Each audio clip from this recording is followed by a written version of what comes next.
Menyongsong PK kasus Jessica Kumolo Wongso. Kisah tragis anak gadis yang sudah dizolimi oleh gerombolan orang dengan menggunakan institusi penegakan hukum di negeri Konoha. Kasus Jessica ini benar-benar memalukan peradilan Indonesia di mata dunia dan satu presiden buruk masyarakat ilmiah. Semua bermula dari kasus fiktif. Pada saat menentukan Mirna, itu mati karena apa? Nah, di sini belum ada penegakan diagnosisnya. Mirna mati karena apa? Tetapi penyidik membuat skenario palsu bersama ayah Mirna bahwa Mirna mati karena cyanida sampai populer dengan kasus kopi cyanida.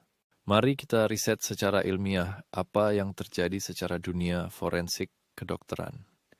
Kronologi singkat tentang proses kematian dan semua pemeriksaan yang terkait dengan forensik. Mirna minum kopi yang sudah dipesan Jessica Wongso dan merasakan ada yang tidak beres pada rasa kopi yang diminum Mirna.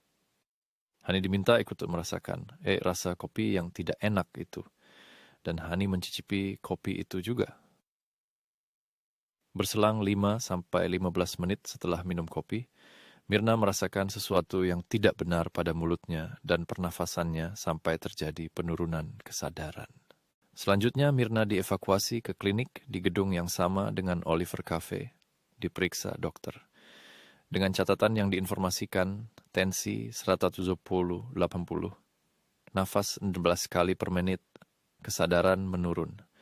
Itu data yang ada. Hani tidak mengalami keluhan apa-apa, sama-sama mencicipi minuman dari gelas yang sama dan dari sedotan yang sama. Sampai di sini kita evaluasi dulu bahwa ada sesuatu yang janggal yang diminum oleh Mirna, sehingga menyebabkan reaksi yang cepat pada tubuh Mirna. Hani juga minum dari pipet dan gelas yang sama, tetapi tidak terjadi keluhan apa-apa. Artinya, ada kemungkinan dosis yang diminum Mirna lebih besar dari yang diminum Hani, dan kemungkinan berada di pipet. Sehingga waktu Hani minum, tidak cukup dosis untuk membuat Hani kena dampak yang sama.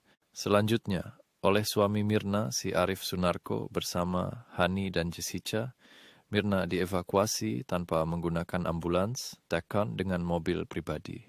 Dengan posisi Mirna bersama Hani, dan di depan Arif nyopir Jessica duduk di depan.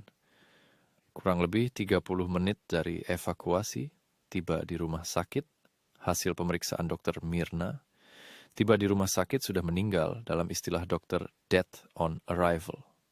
Artinya, secara de facto bahwa Mirna meninggal di jalan, karena apa?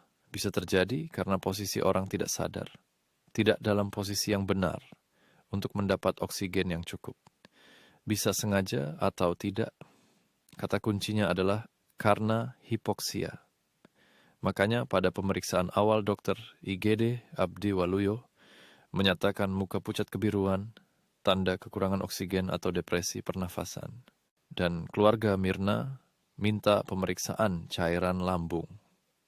Dan sungguh kebetulan ketika ada DR Dijaya ahli forensik yang kebetulan bertugas di kamar jenazah untuk melakukan embalming sebagai prosedur standar untuk menginapkan di rumah duka.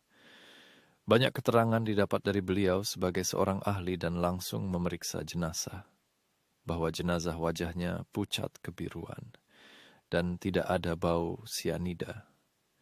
Sudah memberikan saran untuk dilakukan otopsi. Keluarga menolak. Setelah beberapa hari dari kematian, sebelum dikubur, jenazah Mirna dilakukan pengambilan sampel lambung di rumah sakit Polri.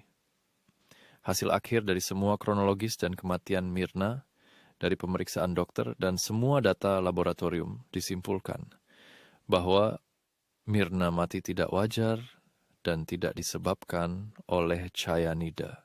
Setelah beberapa hari dari kematian, sebelum dikubur, jenazah Mirna dilakukan pengambilan sampel lambung di rumah sakit Polri.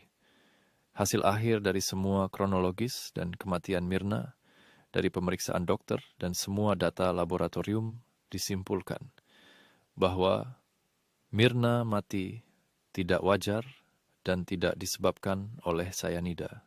Kematian Mirna bisa disebabkan oleh banyak hal, hanya tidak diperiksa secara lengkap pada otopsi. Salah satu kemungkinan kematian Mirna karena zat aktif sejenis narkoba yang paling relevan, dan kemungkinan bisa tertolong kalau evakuasinya benar. Untuk jenis-jenis racun lain agak susah jangkauannya.